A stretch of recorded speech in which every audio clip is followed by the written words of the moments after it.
Welcome back to the Lunch Table Hip Hop Food for Thought. I'm Nico Blitz, and today we have a special guest. He goes by the name of Stupid Young. What's poppin', man? What's up, man? How First you doing? name Alex? Alex. Yeah. Or do I not say that? You can just call me Young. Okay, Yeah. we'll go with Young.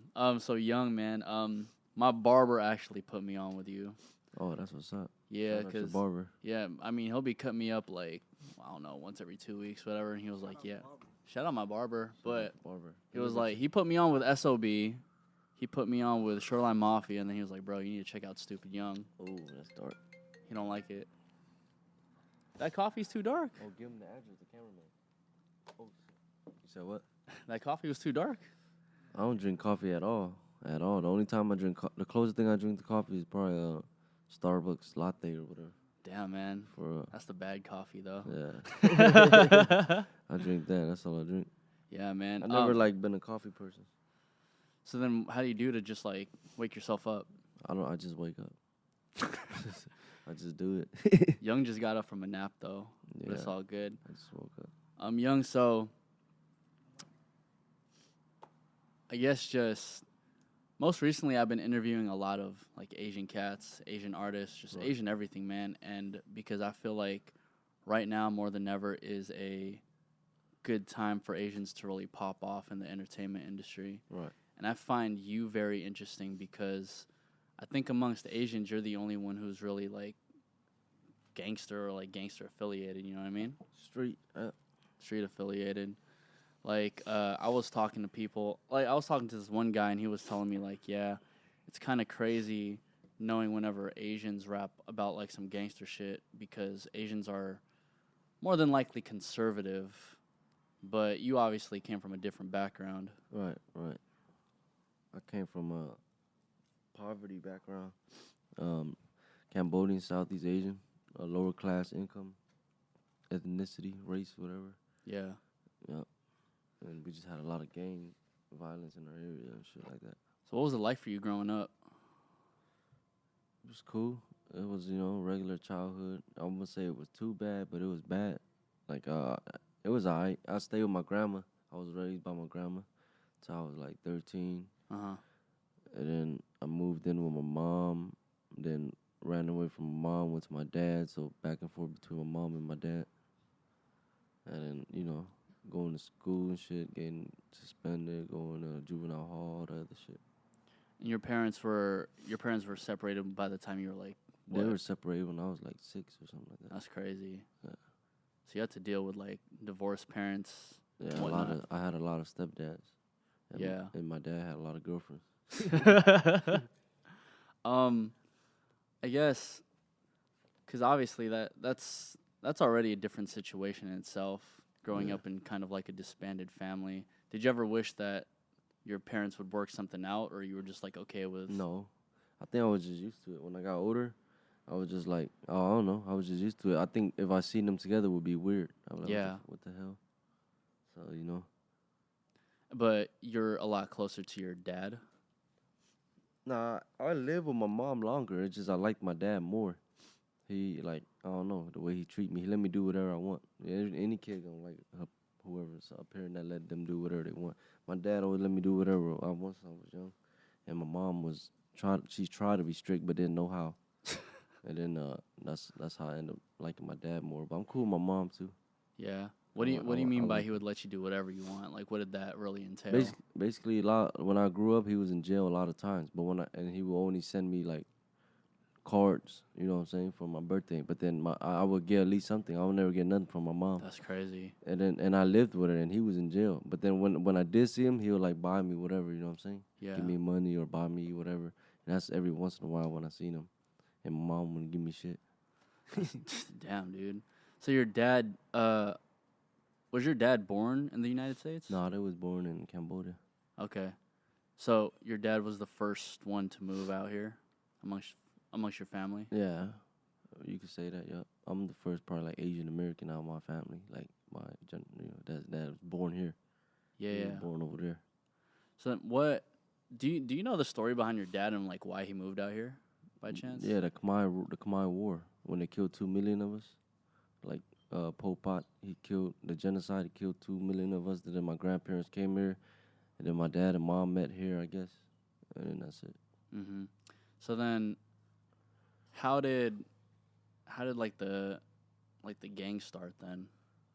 When the Hispanics try to punk us, or the people in Long Beach try to punk us, you know, my dad said they formed a gang called TRG. Then we branched off of TRG, and then we protect ourselves, really just our race and our people. That's it. Yeah. So then your dad started it all. No, my dad didn't start the gang. He was a part of the gang when it first started. He's just like the older people that started. They call him baby bro. Because he's young still. My dad's still young. Damn. I mean, because it was crazy, you know, because I was having this discussion with Timmy on how, like, it's interesting to know that, let's say, like, my parents, for example, right? My mom moved out here when she was 5. My dad moved out here when he was about 20. And, you know, they also didn't grow up in, like, the best areas over here. Yeah. But it's crazy seeing the different, you know, like, the difference in lives between just, like, all the Asians. It's different, yeah. It's different. Depends where you grew up or your type of family you come from, you know. Yeah. So, your family, man. Are you a family person? Would you consider Yeah. yourself a family person? Yeah, I do. Because when I spend time with my family, it's different. It's like, you know what I'm saying, special. Like when we're all together. So then, what's like a normal family function for you guys? It depends. Like my dad's side is hella. What's that word? Hella not discombobulated. What's that word when your family's this what? Dismantled? Nah, not dismantle. Dismantle means to take apart. I think. Damn, there's another word for it. Dysfunctional. Yeah. Okay. They're dysfunctional. Hella dysfunctional. My dad's side, everyone's for themselves. If I tell you some shit, you probably wouldn't believe me. My dad's side, man, I don't care. I'm gonna say it anyway. Yeah. My dad's side, my grandma's house. When I used to go over there, it'd be like 12. Cause my grandma, my dad's mom, she had 12 kids, so it was a lot of them. And these are all adults living with her under Section 8. They was all for themselves. I'm talking about like the chain refrigerator would be locked. Like What be the locked. fuck? Yeah, some real That's shit. crazy. You can ask my uncle and all that shit. It's like toilet papers in different places of the house. Yeah, and then everyone for themselves and shit. And then when my grandma lock it, it'd be like whoever bought the food or cooked or some shit. But my mom's side is a little bit more family orientated, a little bit more functional. They like get together like you know, they're not wealthy, but they still do family stuff. Like this Saturday they about to get together and they told me to come and stuff. So then who did you take from? Did you take from more of the I need to fend for myself, or I should be more like family oriented? Like my main family, like my first family, priority family, or no, not priority, but my in-house family who I live with a lot is on my mom's side. You know what I'm saying? So I live a little bit with my dad's side too, my grandma's side, but they're like dysfunctional as fuck. Yeah. So then how'd you get into the music of it all? I don't know. I think it's because I grew up with my grandma's house, my mom's mom house, and my grandpa ran a gambling house and shit. So they'll play this little thing as a dice with a toothpick. In Cambodia, we call it a bong, and you just spin it. And then it'll be a gang of a lot of old folks just playing. And I'll be young and shit. They'll give me $1, $2. I'll go to the ice cream truck, buy some ice cream, buy a cap gun. But I was the only little kid in my house, in my grandma's house. It'd be all old-ass people. So then I'll be bored. I don't have nothing to do. I'm not playing in the neighborhood. I'll sit in front of the TV like hella close, and I'll watch like MTV, BET. Yeah. And then, that's what I did. That explains the glasses then, since you're watching MTV hella close. Yeah. That's it. Were there any like early influences from MTV? I used to try to fucking rap. I'll grab the comb and shit, and then I'll just be trying to rap when I was little. And then my whole family knew though, and they knew about me trying to rap. There wasn't nothing new to them. Yeah. Because they see me since I was little. And then my dad, when he got out of jail one time, he bought me this for Christmas. He bought me this radio speaker, but it have a mic on there, and you could record. Oh, that's sick. And then you could put a tape in there with instrumentals, and you could record over the instrumentals. But what I used to do is I used to play on GameCube. I used to play the NBA what's that shit called? Street. NBA Street. And then it'll have that fucking the instrumentals in the back. It'll have all the instrumentals in the back. Was it Street or a different one? It was one of the NBA games. I think it was Street. Okay. But they have the instrumentals when you're on the waiting shit, and then I'll just put the mic like this to the TV, and I'll just rap over. Dude, that's fucking. So you really had to finesse trying to become a rapper when you were a kid, yeah, huh? no, I was doing it for fun. Like I really recorded tapes and CDs and shit. Then when I got a little bit older, like middle school, 6th grade and shit, that was like elementary. When I got in like 6th grade, my cousin's computer. When I went over to his house, I seen some shit, like some simple. He had no internet or nothing though, Johnny. I clicked on the shit and it says record. And then we could play the beat loud with the computer speaker and record. So we bought we bought a little stick, and we just plug in this little monitor, and we was just rapping. And then we burned our own CD. That shit sounds stupid as hell. Yeah, dude. It feels. My cousin still got that CD too. I was only like 6th grade, and the CD say some weird shit on it. What were you guys rapping about? So, I don't know. I was just rapping. I was rapping over like 50 Cent beats and shit like that. Yeah.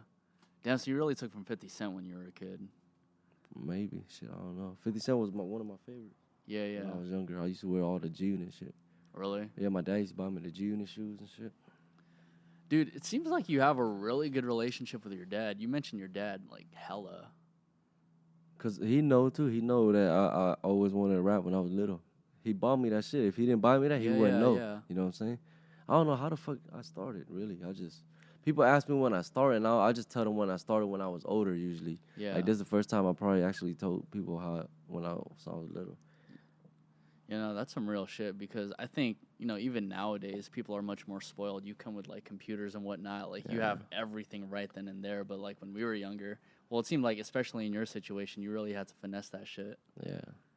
I mean, I probably could have went to record for real, like at a studio, but no one who would take me. No one was taking me serious. Yeah. I wasn't even taking myself serious. I was just playing around with it.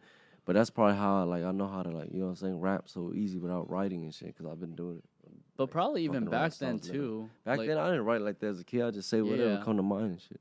But even, like, the opportunities back then aren't as more resourceful as it is now, you know what I mean? Yeah. Like, it's not as easy as just, like, pulling up to a studio back then than it is now. Yeah, it's just all resourceful. So then you said you didn't consider yourself a rapper until you were older. Like, when was that moment? When I got out juvenile camp.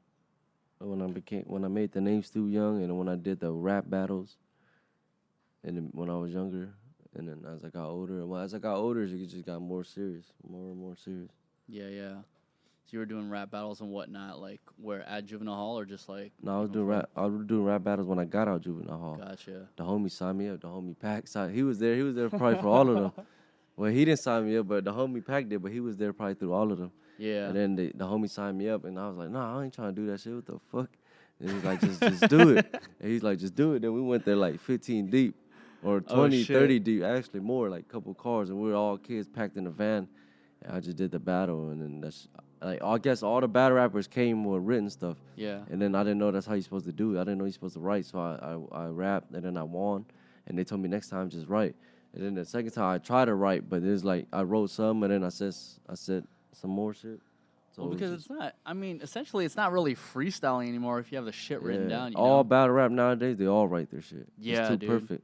You ever watch? Can tell like, when someone don't write, they fuck up. You ever watch like the King of the Dot shit? Yeah, I on watch YouTube? all that shit. Yep, grind time. They're like rapping for like hours. Dumbfound is my favorite Yeah. battle rapper. He's hard as fuck, Asian. He was actually one of the first Asian. But you know, rappers shit I like that listened hard, you gotta fucking write it for sure. to. Well, yeah, with that Like long. if I went on that type of shit, I would write too. Because that's how they're doing it, I guess. So you find it a lot more difficult to like write your shit. It's because if I'm so used to not writing that if I do write, it's still gonna come out good. But I'm gonna probably do a couple. When I don't write freestyle, I don't do no takes. I probably take like one time, 1 or 2 or 3 the most times to record it. And now when I write on my phone, I'm gonna have to do it like 5, 6 times because I need to put more emotion in. It sounds like I'm just reading something. You feel me? Like I'm reading a newspaper or something. But when I just do it naturally, it come out with more emotion. Was there anybody like training you on this shit? Nah, not really. So then how did you figure out if something was like really fucking dope or just like whatever? I'll write it in my head, and then I'll just save it till later. I'll save it till I hear the right beat, and then those bars will come out and shit. That's what's up. Dude, that's actually a very interesting process. Yeah, Super it's interesting. kind of weird because I have like a storage, and then I just go like, well, which bars? Like, you know what I'm saying? And then it's Yeah. just in my head and shit. Do you like tap into like, let's say you wrote like a 16 bar over here, and then you wrote like another 16? Do you ever like mix and match? Yeah, to make I sense? mix and match a lot of shit. Yeah. Yep. That's a good way of thinking about things, because I know a lot of people who literally they'll just like write down their whole shit, and then sometimes just like, okay, I don't think I put more emphasis on emotion and how people present themselves in a rap rather than like, Yeah. you know, the way things are like meticulously said or whatever. Exactly. I feel like you're that type of person too. Yeah, I put more emotion when I don't write it. But I like writing too. Don't get me wrong. Yeah. I feel like I can write for people. Songwrite. Did you like who? What do you mean, like who? Like who do you think you could write for? Who would you want to write I for? think I could write for not anyone, but a lot of people. I could write some shit for girls. Yeah. Like some pop stuff. It's just I don't write it for myself because that's weird. You know what I'm saying? For me, if I did that, but I feel like I could write that for somebody. Have you tried that already or no? I do. I want to try it. Yeah. I want to write for a girl or some shit. Because, you know, people don't even understand that, like, songwriting is a huge part of the music industry. People don't necessarily tap into that shit. Exactly. They're more behind the scenes. Yeah. I feel like for rapper, like, I mean, I'm sure you wouldn't have another rapper write your shit. Nah. I wouldn't. Just for some pride shit. Yeah. And, like, I don't need to type shit. I was talking to C about this right before you came through, and you know, there's people who I guess really portray a gangster life on their shit and don't necessarily live it. Yeah. What's your perspective on that? How do you feel about people doing that type of shit? I think they're just what they call clout chasers or whatever, or just try to look tough and shit. I know some people like that. I don't know them, but I know, like, You've seen them around. I seen them. I bump into a couple of people like that. They rap what they don't talk, what they don't live. Is it like hella problematic for you, like if you see them or what? Nah, not really. It's just we know. Everybody know who is who and what they do and shit. Streets talk, you know what I'm saying? All you gotta do is ask. If that dude really is about it, you hear him. You hear if he's about it. He been in jail, you're gonna hear about him for sure. Mm-hmm. So you don't know if he's PC or not. So you're the type of person to really put your actual life on your music then, huh? Yeah, for the most part. But when the police ask, you know, it's just for entertainment. It's all just for entertainment. T.I. said when he got caught with all those guns, it's just for entertainment. It's the same shit. Yeah. Because you got to be quiet during the times like props. that, huh? I noticed, I'm like now noticing like all your tattoos, man. Yeah, it's fucked It's up. fucking shit. I All mean, of it's shit, like fucked some of up. that shit's like tight, bro. Bro, I've like, been tatted since a young kid. Like a when? little kid. Probably like 16. 16, I already had like all this shit and shit. What was your first tattoo? This shit I got when I was 14. My dragon, like really 13 and a half. Oh, my bro P-Boy was there. Got it when I was like very, very young. Probably 6th, 7th grade.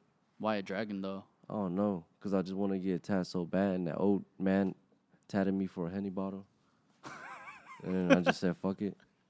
And then I thought it was on because I went to go kick with some girls at a hotel. Yeah. Right after, and I had no shirt on, just showing my first tattoo and shit. Yeah. Oh, like, look at this shit. They were liking it too, though. What's your most sentimental tattoo that you have? Probably all the RIPs on my body. I feel you. How many do you have? I got my grandpa, my uncle. Rest in peace. My uncle, and 2 of my bros. That's it. Yeah. Damn, that's crazy. I mean, I'm surprised. It's crazy to me because nowadays I see a lot of people who are like super tatted up. Yeah. And there's not necessarily any meaning to it, you know what I mean? They just do it for the look. I don't know. I just place my tattoos how I place it. It all came at random times. Like this shit was, he did it. He was a tattoo artist, my bro, and and I was like his guinea pig in the beginning. He just tatted me and all the homies in the garage. Just fuck it, get whatever you want. Then he got better and better and shit. And then he did my neck when he got a little bit better. And then, you know, shit just different time. Then there's prison. I got shit in prison and shit. What'd you get in prison? Shit like this and shit.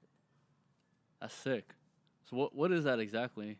It's just a snake with an eyeball. I don't know. I just seen it in one of them white boy magazines and shit. Like the tattoo magazine. Yeah. And then I just told him do it. During your time, during your time in prison, whatnot, like what did you learn from there? Because you were in there for a year and a half? Yeah. Something like that? Shit, it was cool. I mean, it's not cool, but So you just gotta learn how to adapt and survive and stay out people's way and don't let no one get in your way and fucking. It's really about respecting her. It's like everyone's on some man to man shit. You know what I'm saying? Yeah. So It ain't wild like people just disrespecting all the time and shit. did you have to? So you really had to learn how to adapt to other people. Yeah, you're living with a lot. When people get locked up, either in the cell or in the dorm. In the cell, I say people in the cell got it easier because you only living with one other person and you only got to deal with one person, even though they're gonna get on your nerves. You see them all the time. But I was in a fucking dorm with like 100 people. What the fuck? And then it went down to 20 at fire camp. That's crazy. And you just gotta live with a gang of different races. And where were you? I mean, you were obviously sectioned off with what, the Asians? Nah, yeah, but we really all together. The Mexican, black, whites, and Asians, we all in one shit. It's not like we see them all the time. It's okay. See, so that's some crazy ass shit because in the real world where your father moved out here, right? You guys were really just trying to protect yourselves from like everybody else, and then when you're in prison, you're essentially protecting each other, even though you are all coming from different races. What you mean? It's like okay. Oh yeah. You know what I mean? Yeah. In there is like it's kind of similar. It's all race shit, except it's different. When in prison, it's all race. So enemies is cool. You're cool with your enemies that you're not cool on the street. Mm-hmm. So that's how prison works basically. You run into dudes you're gonna have to eventually live with and be cool with that you didn't get along with on the streets from this, you know. And how have you grabbed that essence and adapted it to your real life outside? I just follow suit. I just do whatever the program is. That's it. Like if we can't do this, can't do it. If we can, then we can. I feel you, man. And you know, back when I was listening to your interview with Kevin Head at Real 92.3, you said you really started to like push your music when you were in prison. No, that's when I got serious. When I got out. When you got out. I was serious before I went in a little bit. Like I did a couple videos, but I was running the streets more. That's how I got locked up. So what made you want to like really push it afterwards? A lot of reasons. People in jail told me that I had an opportunity. That I don't need to come back. You know what I'm saying? And just when I was just locked up, I was just writing a lot, thinking a lot, trying to take it serious. Had time to reflect. You feel me? I had time to reflect. What was going on during your time of reflection, though? Like, what were you really thinking of? Go home, eat, fucking wear regular clothes, make music. I was fiending to hit a studio. That's what I was fiending for. Cause I hit the studios before I got locked up too, but I was fiending to hit it. Like more. I had a plan when I got out. Actually, my plan was just to see who's all the hottest Asian rappers, see who's popping in Long Beach, and just do homework when I get out, and then just kill every song I get on. And that's what happened. That's when we got Mando the now. The plan worked, plus more. So do you feel like prison really helped you set your life straight? No. It didn't help me set my life straight. I think it was just a little time to reflect. Because I didn't do no hard time, and I was living like a king in there, believe it or not. Okay. It's because I was living like a king because people knew who I was, or I had homies or whatever. It was my girl and shit. She was fucking sending me money and using all her parents' money and shit. Damn. To fucking make sure I was doing good. I was the only dude with a lampshade hat and a Jordan sweater and some Nike shorts. For real, I'm being dead serious. And I was just, that's how I gained weight. People wonder how I got fat. I was eating. You had all the Asians working out, and they call me Shadow in there. You had all the Asians working out, and be like, Shadow, come work. And I'll be like, hell no. And I just have my headphones on my bunk bed, either writing or just laying down and being fat and eating and shit. But I was mainly listening to music. Because when you go to prison, you outdated on music. But we got like new shit in the catalogs, but it's not newer than the streets, you know. Yeah. So I even was calling home and asking the homies like, who's hot right now? That's when they told me some guy named Fetty Wap, yeah, Future, and Bryson Tiller. I was like, who the fuck is that? I was like, who the fuck is that? And they're telling me it's a new wave. It's like people ain't rapping no more. Because before I went to prison, it was YG and Nipsey, West Coast. You know what I'm saying? That had the streets and had everyone on lock. And then next thing you know, it was a new wave. That's when I came out and people started singing, using a lot of auto-tune, doing the mumble shit or doing the melody shit. And then that's when I just adapted. I did some of it too. I was fucking with it too. Because I always like auto-tune. Way before that new wave shit came, I always fucked with it, always. You're like a huge T-Pain fan and all that shit. Nah, not T-Pain. I was back then, but not T-Pain. But you know, it's interesting because even on Mando, you're kind of like doing this like auto-tune on the hook, yeah. And that's some dope shit. Because you know, really, if it wasn't for, you know, shout out to Long Beach first and foremost, because Nate Dogg was really pushing that shit when he was. Nate Dogg, man, he's so underrated. He deserved more. He's fucking to me he's one of the greatest. I like him more than Snoop Dogg. Yeah, I'm gonna keep it real. I could listen to Nate Dogg before I listen to fucking Snoop Dogg. Nate Dogg is shit. Yeah. Yeah. I want to go visit his grave too. What is it about Nate Dogg that you were really like gravitated toward? He's different, cause you don't get me wrong. All the Long Beach dudes is dope, like Warren G, Snoop Dogg, the Twins, Trey D, and all them. But Nate Dogg just got that voice where you could just sit back, smoke a blunt, and listen to, or you could be with a girl, or you could be with your homies. He got shit that catered to all type of vibes. You know what I'm saying? Yeah. And I mean, I could tell you that you're pretty influenced on him though. No, he's hard. Nate Dogg is hard. He's hard. Do you ever feel like you really have to represent Long Beach? Because as of right now, I mean, aside from Snoop Dogg, there's really nobody who's like really on the map representing Long Beach. No, you got like Vince Staples, OT Genesis and shit like that.